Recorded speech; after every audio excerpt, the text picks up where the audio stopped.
आगे बढ़ते मध्य प्रदेश असेंबली के मानसून सेशन के इजलास के जुलाई में होने के इम्कान को असेंबली स्पीकर गिरीश गौतम ने खारिज कर दिया है। अभी तक एमपी असेंबली के मानसून सेशन के जुलाई में होने का इम्कान जाहिर किया जा रहा था। असेंबली स्पीकर गिरीश गौतम का कहना है कि असेंबली इजलास के इनकाद से एक माह कबल नोटिफिकेशन जारी करना होता है।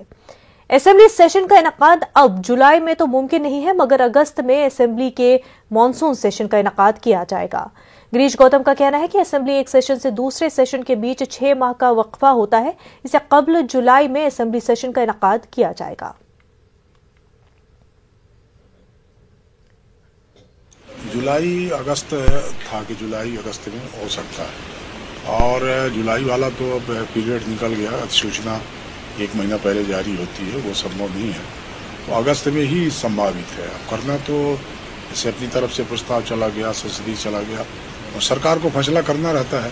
पर अभी ऐसा नहीं कि कोई ओवर ड्यू हो गए, हम ड्यू के भीतर ही है, क्योंकि 6 महीने की संवैधानिक जो स्थिति है, एक सत्र से दूसरे सत्र के भीतर 6 माह होता है, तो 6 माह के भीतर ही अभी बाहर थोड़ी हुए हैं। तो कोरोना भी अब थमा है, ठीक ठाक हुआ है, इसलिए उम्मीद है कि अगस्त महीने में